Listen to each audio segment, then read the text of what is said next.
Ora, vamos retomar o nosso curso básico. Hoje, na lição número 15 de Doutrina, esta lição, para aqueles que quiserem seguir, através da publicação do curso básico, vai versar sobre a mediunidade de psicofonia, ou aquilo que Kardec designava como a faculdade que têm determinadas pessoas, que por isso chamam médiuns falantes ou médiuns psicofónicos. O compondo da palavra é a fala psíquica, quer dizer, a fala espiritual. Esta palavra que tem algumas significações diferentes entre aquilo que nós aplicamos, espíritas, e aquilo que aplicam lá fora as ciências laicas e, particularmente, as pessoas ligadas à área da psiquiatria ou da psicoterapia ou da psicologia. Então nós vamos falar hoje, depois de termos abordado no Evangelho, na lição número 15, os trabalhadores da última hora, aqueles que são convidados a dar testemunho de Jesus no seu dia-a-dia e, portanto, também na sua modificação interior, na sua transformação moral. E vamos falar, de facto, nos médiuns falantes, nos médiuns psicofónicos, dentro daquela mediunidade de psicofonia, aqueles vários tipos, aliás, como também na psicografia, a mediunidade consciente, a mediunidade subconsciente e a mediunidade inconsciente ou mecânica, sendo que já falamos do assunto. Hoje em dia, a mediunidade inconsciente ou mecânica é muito rara, porque já não se trata, de facto, de provar coisa nenhuma. As provas são mais que evidentes há mais de centenas e meia de anos. Falaremos também do transsonambúlico e transletárgico, o estado em que os médiuns se encontram durante essa fase da manifestação mediúnica, e, finalmente, estes aspectos importantes ligados àquilo que é designado normalmente por mediunidade de incorporação, e que nós, voltamos a dizer, iremos referir-nos como psicofonia ou a mediunidade falante ou dos médiuns falantes. Então, vamos primeiro relembrar o que é a mediunidade.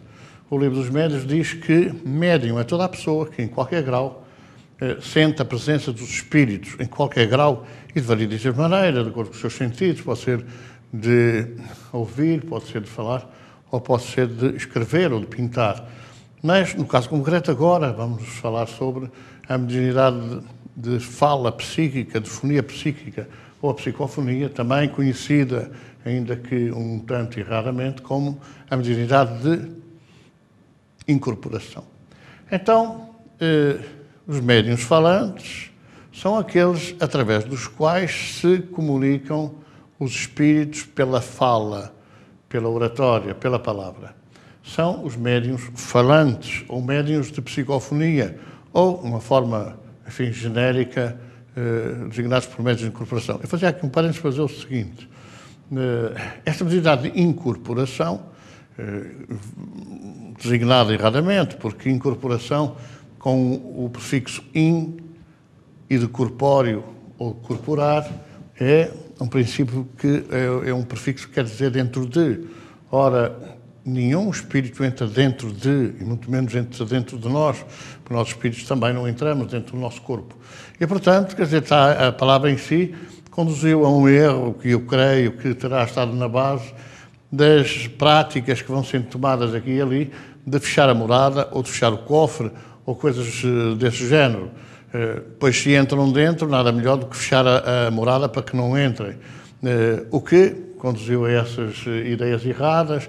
Muita gente procura um centro espírita para fechar a morada, para fechar o cofre, e em realidade não se trata nada disso. Trata-se de educar a sensibilidade e, de forma a que a pessoa que detém essa faculdade, a possibilidade de sentir em qualquer grau a presença dos espíritos, poder controlar, poder educar a sua sensibilidade e poder evitar que se exteriorize de uma forma desregrada e indisciplinada. Então, o que acontece no exercício da mediunidade? Acontece que o espírito comunicante se liga ao médium através daquilo que nós vamos designando como o órgão central de emissão e recepção dos pensamentos, que é a glândula pineal. É através deste centro de comando do organismo, interior e exterior, e que realmente tem a ligação perispírito e corpo, que se dá essa ligação do espírito ao médium. Nós poderíamos dizer, por exemplo, que se de facto se exteriorizasse a ideia de incorporar com um E, quer dizer, à semelhança do informar, ou dar forma, também poderia ser até aceite, é tomar conta do corpo por fora, que é exatamente aquilo que nós fazemos, nossos espíritos, no nosso corpo. Nós tomamos conta do corpo por fora e, naturalmente, se nós tomamos conta do corpo por fora, ninguém poderá tomar conta do corpo por dentro. Portanto, se nós aplicássemos a palavra incorporar em vez de incorporar, encarnar em vez de encarnar, aí estaria correto. Aqui há umas dezenas de anos atrás, a palavra encarnar dizia-se, escrevia-se com I, encarnar.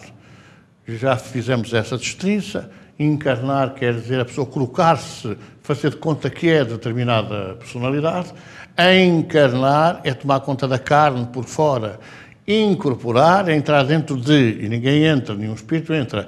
Incorporar é tomar conta exatamente do corpo e dos seus órgãos de comunicação por fora.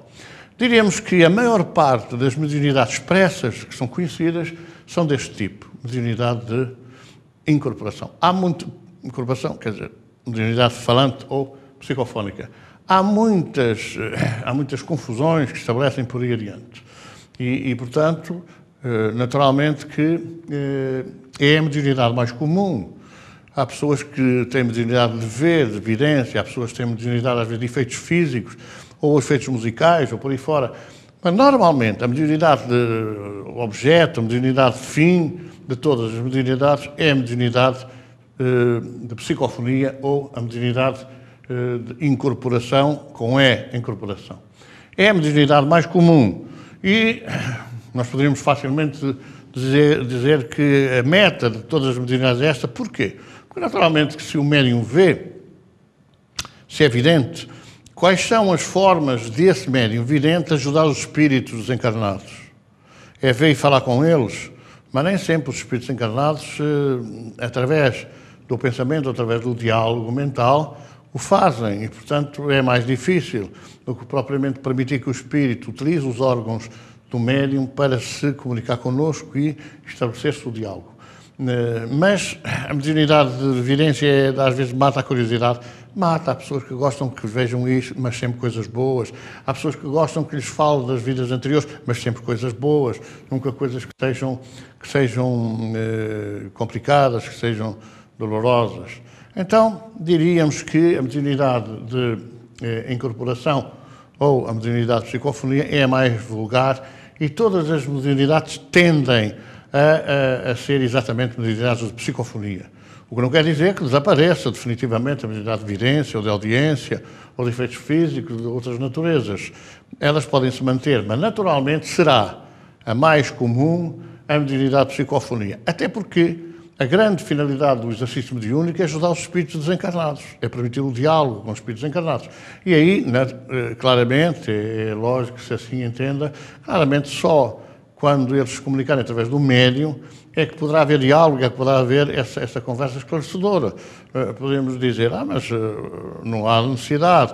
Bom, se não houvesse necessidade, todos os espíritos estavam esclarecidos. Não havia aqueles que não sabem que morreram, não havia aqueles que não sabem para onde é que vão ir, não havia aqueles que não sabem que fazendo o mal vão pagar o mal que fizerem. Portanto, tudo isso é uma necessidade imperiosa que nós temos de compreender, naturalmente, e depois desenvolver e educar essa faculdade, esse tipo de sensibilidade. Então, é preciso, para muitos casos, é preciso que haja manifestação, que haja a presença do espírito através do médium, para haver um diálogo falante, um diálogo de oratória, de conversa, de esclarecimento. É quase como dizer assim, mas eu não preciso de vir aprender a doutrina, eu não preciso ser esclarecido pela doutrina, porque eu em casa leio e fico esclarecido. Pois, mas se toda a gente ficasse esclarecido em casa, também não havia ninguém ignorante. E também é verdade que nós sabemos que a maior parte das pessoas que leem, uma grande parte do conteúdo que leem, não detêm, não recordam, não sabem o que quer dizer, às vezes baralham-se porque basta trocar as vírgulas ou basta alterar os parágrafos para o sentido ser diferente. E por isso é que nós aprendíamos na nossa infância nas aulas, agora não sei se será ainda assim, mas então, provavelmente será, que no sumário das aulas de português se dizia leitura, interpretação e comentários. E hoje faz muita falta a interpretação, porque as pessoas podem ler de uma maneira e interpretar de certa forma, e podem ler de outra maneira e interpretar de uma forma diferente. Vamos ver só um exemplo que é muito conhecido de todos. Jesus terá dito do alto da cruz ao bom ladrão: eu te digo, hoje entrarás comigo no paraíso. É o senso comum, é a interpretação normal que dão as religiões. Mas isso é um absurdo. Nós fomos analisar bem as coisas. Naquele dia o bom ladrão não morreu e, portanto, embora Jesus tenha desencarnado, com certeza, nesse dia não entrou o bom ladrão com ele no paraíso. Agora, se a conversa foi: eu te digo hoje, agora, neste momento, vírgula, um dia entrarás comigo no paraíso. Muda claramente o sentido interpretatório da frase e muda também aquilo que nós podemos entender como uma realidade. Eu te digo hoje, agora, vírgula, um dia entrarás comigo no paraíso. Ou eu te digo, vírgula, hoje entrarás comigo no paraíso, o que é completamente diferente. Então, há necessidade dessa interpretação, que muitas vezes na leitura escapa, foge, porque a nossa atenção, a nossa concentração sobre esses assuntos não é grande. Às vezes divergem as nossas ideias, há outros motivos que nos atraem a atenção, e então hoje, como a maior parte das pessoas leem ou estão ansiosas porque passado meia hora começa a telenovela, ou passado meia hora um programa qualquer, ou vai dar um filme muito curioso que quer ver, e de repente está mais preocupado com as horas a passar do que provavelmente com o conteúdo daquilo que está a ler. Então, incorporação ou incorporação, isto é, o médium, o que é que sofre? Sofre uma semi-exteriorização perispírita em presença do espírito. Quer dizer, se nós estamos tomando conta do nosso corpo por fora, vamos falar concretamente, eu neste momento estou a controlar todo o meu organismo, estou a expressar determinadas ideias. Enquanto eu estiver a expressar determinadas ideias tomando conta do meu corpo, não pode haver outro que possa usar o mesmo aparelho, os mesmos órgãos da fala, da sensação, digamos assim, do gestual, porque eu estou a tomar conta deste aparelho. Não há segundo que possa tomar conta do aparelho. Logo, para que haja uma entidade a poder utilizar-se dos meus órgãos para se comunicar, eu tenho que me colocar numa posição neutra, passiva, tenho que abandonar o meu corpo, isto é, afastar-me dos meus órgãos e permitir que a entidade que quer falar utilize os órgãos que são meus. E, portanto, nesta incorporação, volto a referir com o médium sofre uma semi-exteriorização perispírita, quer dizer, afasta-se do seu corpo, não é? Com o qual possui a devida afinidade. Isto é, deixa que o espírito que se vai comunicar seja presente, que tem que ter certa afinidade para que se faça essa comunicação. Uma afinidade que tem a ver muito com a vibração que nós sentimos.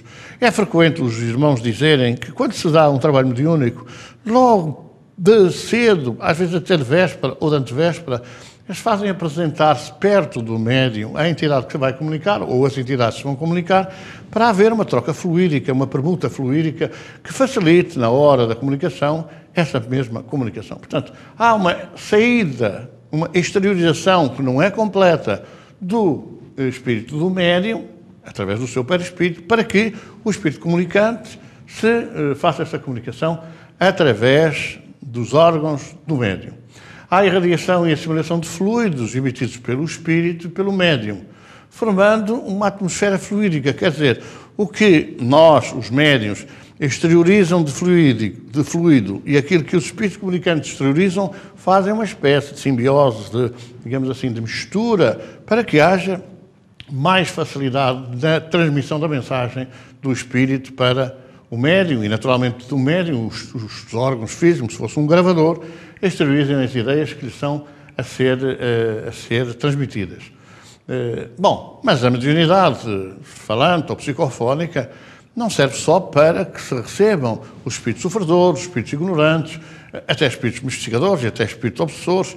Também serve para que haja comunicação do mundo superior, do plano superior da espiritualidade. Porque é verdade que são eles que vêm esclarecer determinadas coisas que às vezes nos estamos baralhados e vêm esclarecer. Portanto, há sempre a necessidade dessa transmissão da mensagem. Pode ser através da psicofonia, mas pode ser também através da psicografia e, frequentemente, nesta área, neste momento, é o que está a ser feito, é através da psicografia que vêm as orientações, que vêm os conselhos, que vêm as chamadas de atenção, que vem, digamos, o aconselhamento à disciplina que devemos ter sempre presente. É evidente que eles virão falar, naturalmente, sobre a doutrina e o Evangelho, conforme Jesus havia proclamado. O Consolador lembraria a boa nova que ele deixou, o Evangelho, e esclarecia todas as coisas pela doutrina, que integra a filosofia, o livro do Espírito, e a ciência, o livro dos médiuns. Portanto, também é para isso. Embora nós saibamos que muito daquilo que nós aprendemos das orientações superiores, somente na prática, somente com a apresentação da prática é que se retém, é que nós, de facto, retemos melhor as mensagens. Vamos supor, pode estar-se a dizer, a esclarecer, que as vidas sucessivas, a reencarnação, resulta nestes problemas, a causa produz este efeito. Posso dizer isto em teoria, mas se nós, na presença dos espíritos comunicantes, soubermos que esse ou outro espírito qualquer passaram determinados problemas, determinadas dificuldades, sofrem hoje dores em consequência dos seus atos, da prática que tiveram, certamente que nós estamos a ver na prática a realidade da teoria. E, portanto, há sempre a necessidade, digamos assim, de perceber, ou melhor, há que ter consciência de que muitas vezes se aprende, se fixa, se compreende melhor a comunicação dos sofredores, dos ignorantes, desses espíritos inferiores que contam as suas histórias e que vão testar, ou vão atestar, melhor dizendo, aquilo que a teoria, aquilo que a informação dos espíritos superiores nos traz e concretamente, quando vemos a codificação, os 5 livros do Pentateuco da doutrina espírita, nós vamos avaliar todo o seu conteúdo foi transmitido pelos espíritos superiores. Allan Kardec codificou, fez alguns comentários, algumas análises, com certeza, particularmente a revista Espírita, mas os conteúdos são dos espíritos superiores. Aliás, que são, nem mais nem menos, do que essa figura incompreensível para muitos do Espírito Santo, que nós referimos como o Espírito de Verdade, o Paracleto, aquele enviado que Jesus disse que viria em seu nome, mandado pelo Pai. Então, o que é que os médiuns de psicofonia, qual é a sua grande tarefa, qual é o seu contributo para que haja realmente libertação das dores? É permitir, de facto, que os espíritos se comuniquem e que os espíritos se comuniquem quando estão em sofrimento, quando estão com dores tremendas, quando não sabem o que onde fazer, face aos seus problemas. Nós conhecemos muitas pessoas que acham que, e que vêm à nossa procura, colocando a pergunta sobre se podem saber quantas missas, quantas velas, quantas promessas é que as pessoas que os perseguem querão que lhes façam, porque têm a ideia que realmente em determinados ambientes que frequentam, eles dizem que o espírito é um coitadinho, precisa de mais missas, precisa de mais velas, mais oração, mais sacrifício, mais promessas. Quando, na realidade, nenhum espírito sofre por causa das missas, ou por causa das velas, ou por causa das promessas que não cumpriu. Os espíritos sofrem por causa da sua conduta, do seu comportamento, da maneira por que procederam na Terra, do prejuízo que deram a outros, do mal que fizeram a si ou ao próximo, no corpo ou na alma. Portanto, é nessa realidade que os espíritos devem conhecer o porquê do sofrimento. Para que haja este diálogo, naturalmente, que em muitos casos, em muitíssimos casos, há necessidade que o espírito se comunique através do médium para que nós possamos orientar e possamos esclarecer essa matéria e, por forma, a libertar-os, com certeza, desse problema gravíssimo que é a ignorância e que realmente resulta numa dor e num sofrimento que não tem paralelo. Há pessoas que pensam que, bom, no mundo espiritual, eles que ouçam os espíritos superiores. Bom, mas nós sabemos que isso não é possível, são faixas vibratórias diferentes. André Luiz conta, no livro Nosso Lar, no início do livro, que de facto esteve 8 anos depois que a vida cessou na mesa operatória, teve 8 anos sem saber o que se passava. E contava ele que de facto ouvia repetidamente no seu ouvido que ele era suicida, ou chamavam por suicida, ou apontavam como suicida. Ele não compreendeu. pensava que aquilo era uma frase que lhe vinha à cabeça, que não tinha nada a ver com ele, porque ele, em realidade, não se tinha suicidado. E só depois de chegar a hora é que ele verificou, e a mãe o esclareceu, que, de facto, ele é que se tinha suicidado. Ele é que tinha, de facto, desprezado a vida, tomado menos precaução contra os abusos e tinha conduzido a que o organismo adoecesse e antecipasse a sua partida para o mundo espiritual, no caso concreto, aqueles 8 anos em que ele esteve a aguardar a luz no seu conhecimento e desesperado até, porque parecia que nunca mais acabava daquela operação tremenda que ele teve consciência que quis fazer. Então, os que transmitem mensagens conscientes do que dizem, como for a telepatia pura, esses médiuns são os médiuns conscientes. Bom, esta mediunidade consciente, às vezes, é considerada como uma mediunidade intuitiva, ou a expressão é exatamente isso, a mediunidade intuitiva. Os espíritos sugerem uma ideia e o médium transmite essa ideia. Ou os espíritos querem expressar uma determinada situação, determinadas sensações, e o médium está a saber, está a conhecer essas sensações, está a saber o que o espírito está a dizer, parece-lhe até que é ele mesmo que está a falar. Eu fazia aqui um parênteses para dizer o seguinte: muitas vezes, quando nós estamos em busca de solução de um determinado problema, acontece que nós temos várias hipóteses à nossa disposição. Vem uma hipótese de resolver assim, outra de resolver assado, outra de resolver cozido, outra de resolver de outra maneira. Essas várias hipóteses que nos surgem de solução do problema não são todas nossas, e é preciso que nós tenhamos consciência disso, porque muitas vezes interferem várias ideias. O pensamento transmite-se, e o pensamento, como se transmite, o que recebe o pensamento sente ou pensa que o pensamento é seu, quando muitas vezes não é seu, é de outras mentes que interferem na projeção do pensamento. Ora, é necessário perceber isso, porque nós, nessa situação, somos conscientes.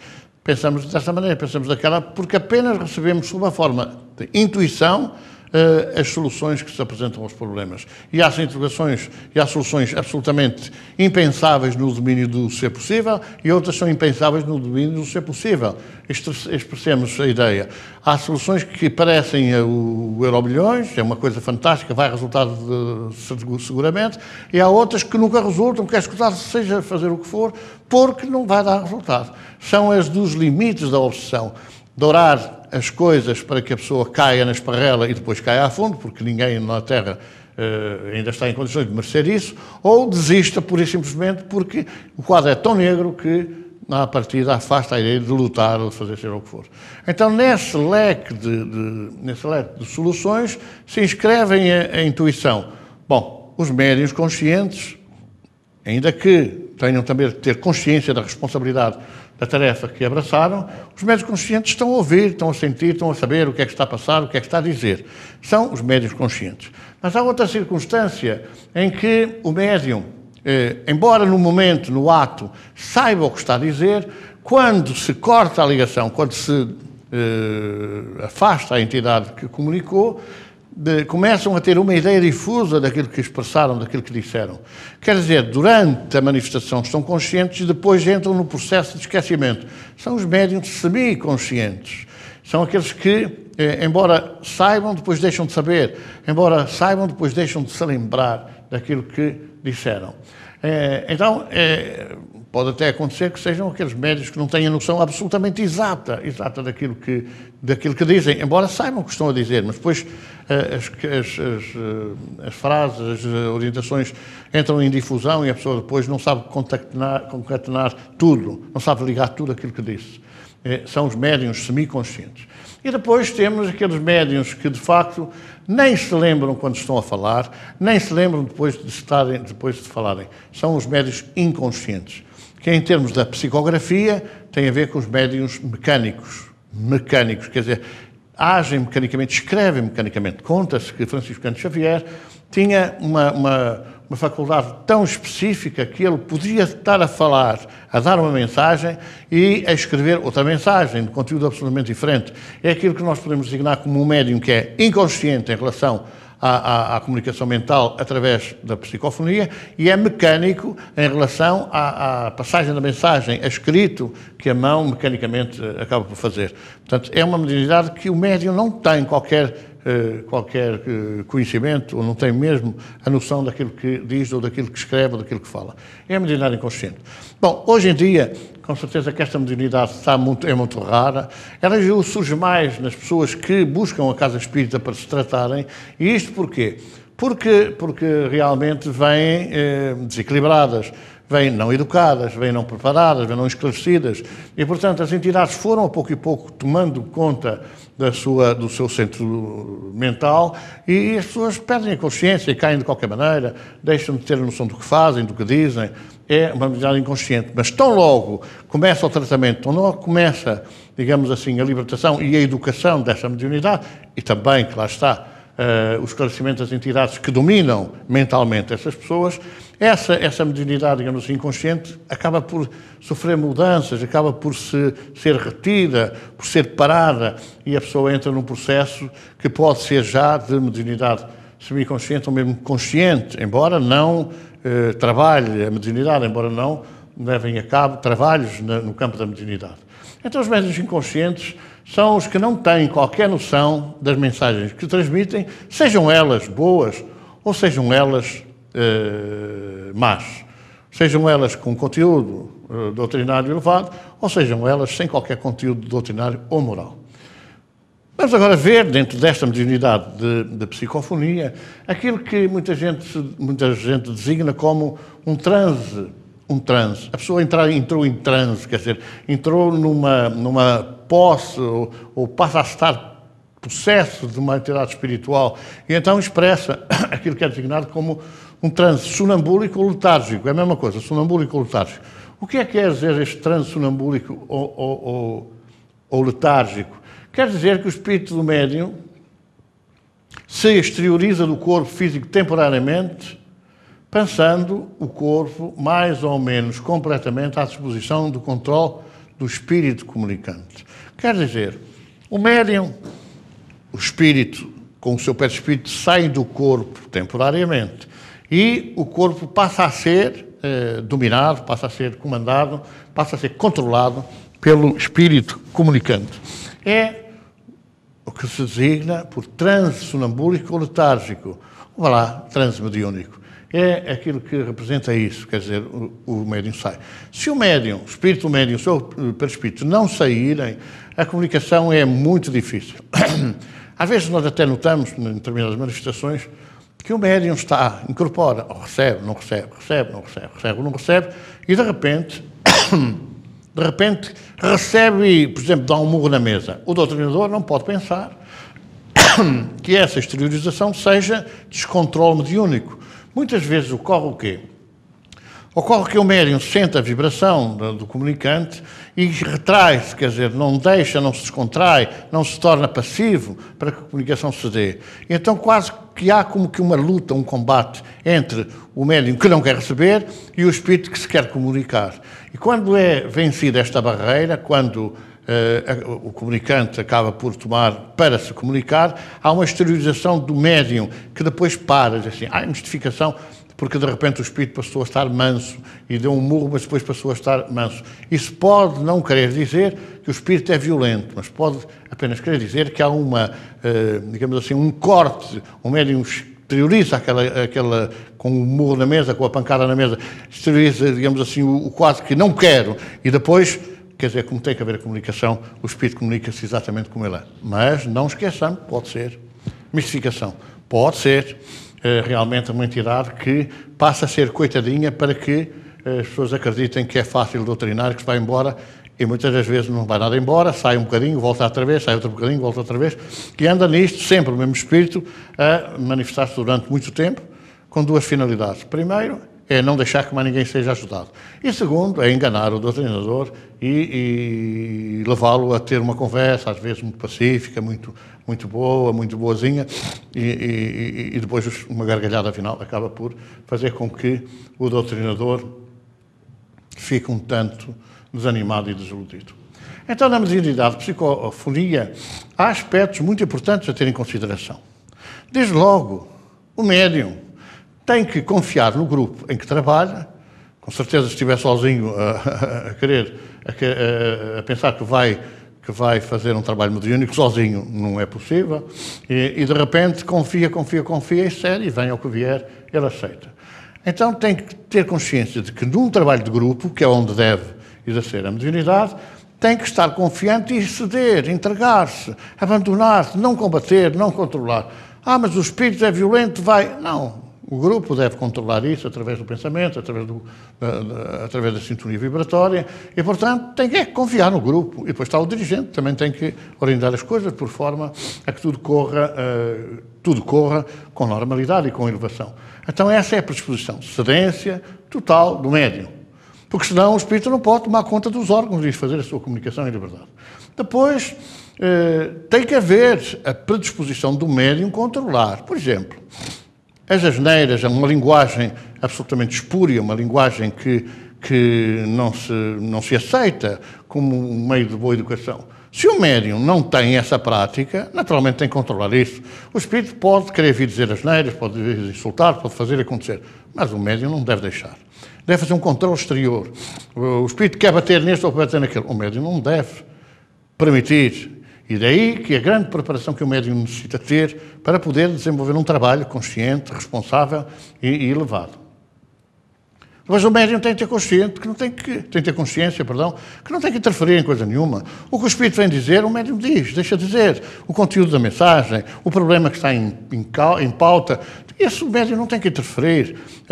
Porque vamos dar, o médium está a ouvir uma conversa que o espírito está a dizer assim, não, deixa-me lá alterar isto porque eu não quero que seja dito assim ou assado. Então não há uma comunicação vernácula, não há uma comunicação verdadeira. E, portanto, não pode o médium interferir. Não pode, ou melhor, não deve. O médium é neutro. O doutrinador e a corrente é que terão que fazer o papel fundamental. Depois, tem que haver controlo nessa interferência. Depois, a língua da comunicação é apenas o pensamento, uma linguagem das ideias.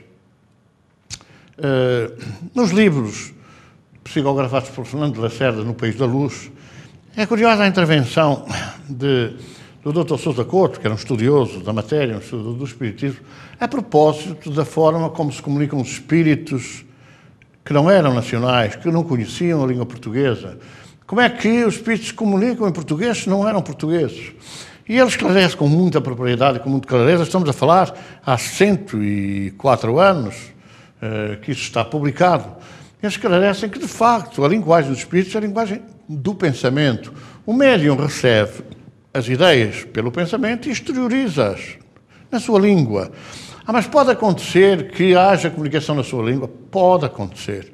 Desde que o médium tenha tido no seu passado contacto com a língua do comunicante, pode haver essa comunicação, essa expressão na língua do próprio comunicante. Mas isso não é importante. O importante é o conteúdo das mensagens. O importante é discernir-se sobre o problema que está em pauta e conseguir orientar-se o problema, orientar a pessoa que tem o problema para se libertar dele. Portanto, não importa seja nesta língua, seja naquela. A comunicação é na língua que o médium facilita. Há um pormenor muito curioso que foi relatado há uns anos atrás, a propósito do Dr. Bezerra de Menezes se manifestar num médium gago. E o doutrinador e alguns elementos do grupo, onde isso se processou, acharem estranho como é que, não sendo o Dr. Bezerra de Menezes gago, como é que se manifestava através de um médium gaguejando. E puseram a questão ao Dr. Bezerra de Menezes. Podia ser uma mistificação. E o Dr. Bezerra de Menezes esclareceu que a linguagem do médium, a forma dele falar com menos esforço, era aquela que era natural, o gaguejar. E, portanto, se o espírito interferisse nisso, levasse o médium a falar sem gaguejar, estaria a forçar o hábito, aquilo que era normal no médium, e, portanto, que não importava tanto se gaguejava ou não, importava mais o conteúdo da mensagem, e por aí, né, pelos frutos se conhece a árvore, e aí é que estava a grande importância. O espírito do médium pode desdobrar-se e comunicar-se. Vamos pensar. E isto a propósito do animismo, que se fala muito. Muitas pessoas que têm às vezes inveja, têm às vezes ciúmes, inventam essas questões muito facilmente. Isso é o médium, isso é animismo. É possível o animismo, e não é nada de crime. Não é assim. Eu estou a dar uma manifestação anímica, mas com certeza, mas uma manifestação anímica consciente, ninguém se apercebe se eu estou no corpo ou estou fora do corpo. Mas é possível que no momento em que o médium se desdobra com o seu perispírito, para permitir que um espírito se comunique, ele, médium, fora do seu corpo, ou afastado do seu corpo, pode usar o corpo para transmitir uma mensagem. E mesmo aí, temos que analisar se o conteúdo é bom ou é mau. E dessa forma, tirar as consequências, tirar as conclusões que são necessárias. Mas é preciso ter consciência. Pode ser o próprio médium a manifestar-se. Há é que ter a noção de que pode é uma coisa e é outra. Há pessoas que acham que é sempre o médium a manifestar, que é sempre animismo. Não. Pode ser o próprio médium, mas não quer dizer que seja sempre. Ou melhor, não quer dizer que seja a maior parte das vezes, pode ser um número de vezes mínimo. E não há nenhum médium que possa dizer, eu não sou objeto de animismo, eu não faço animismo porque eu sou assim, sou assado. Já está a fazer animismo, já está a ter a ideia de que é diferente dos outros, de que é melhor que os outros. E isso acaba por ser realmente uma porta aberta para a fascinação e, naturalmente, para o exercício do animismo, que resulta, muitas vezes, na pessoa que não tem consciência. Quando está num grupo mediúnico, não sente presenças para se manifestar e os outros médiuns manifestam, pode haver essa coisa. Então, eles manifestam-se e eu não, então vou forçar a nota. E forço realmente uma comunicação que pode ser do próprio médium, não tem nada a ver com nenhum espírito comunicante. Agora, as comunicações devem ser analisadas e passadas ao crivo da razão. A pessoa que está a ouvir a comunicação, o doutrinador ou o dirigente, tem que analisar a comunicação que está a ser produzida, tem que analisar o conteúdo da mensagem que está a ser transmitida, seja ela de sofrimento, de angústia, de desespero, ou seja, de mistificação, ou seja ela qual for, tem que ser analisada. Isto é mistificação, não pode ser. Está a falar de que é a Rainha Santa. Não pode ser a Rainha Santa. Muito bem. Tem que se filtrar isso e reconhecer que o Espírito não nos engana. Mas a Rainha Santa era ela e vai ficar chateada porque a gente duvidou. Não, os Espíritos de luz não se aborrecem com nós questionarmos e nós investigarmos se é real ou se não é real. Porque muitas das vezes são atribuídas mensagens a esse Espírito de grande luz e que não tem nenhum conteúdo, que não tem nenhum valor, que não tem moralidade nenhuma. E, portanto, eles são mesmo, fazem questão mesmo que nós investiguemos, que nós analisemos bem as mensagens para as desmistificar com clareza. Então nós chegamos ao final desta abordagem da mediunidade de psicofonia. Reparem, falamos na psicografia, já falamos na mediunidade de efeitos físicos, falamos agora na psicofonia. Iremos falar seguramente a seguir na psicografia.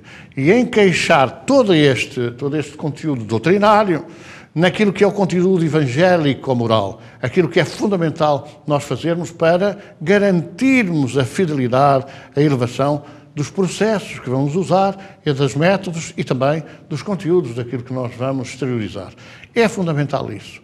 Ao termos consciência, por exemplo, que é necessário o aperfeiçoamento moral, que é necessário, como Jesus falou, corrigirmos os nossos erros, melhorarmos o nosso íntimo, os nossos sentimentos, como é necessário, como vimos da última vez, compreender que possamos nós ter já dezenas de anos de doutrina, estarão chegando hoje ao trabalho os trabalhadores da última hora, aqueles que reencarnaram mais tarde, aqueles que já têm outras capacidades e naturalmente entendem as coisas de uma outra maneira diferente, para que isso não seja motivo para o ciúme, para a inveja e naturalmente para sermos envolvidos por forças negativas e perder-se-nos a nossa tarefa, a nossa missão de ajuda espiritual ou de caridade fraterna através da mediunidade. Portanto, é fundamental tomar sempre em linha de conta aquilo que é a moralização, aquilo que é o seguir as coisas do espírito, para depois da exteriorização das coisas da matéria, nós podermos ser, digamos assim, fiéis, podemos ser seguros naquilo que é o auxílio espiritual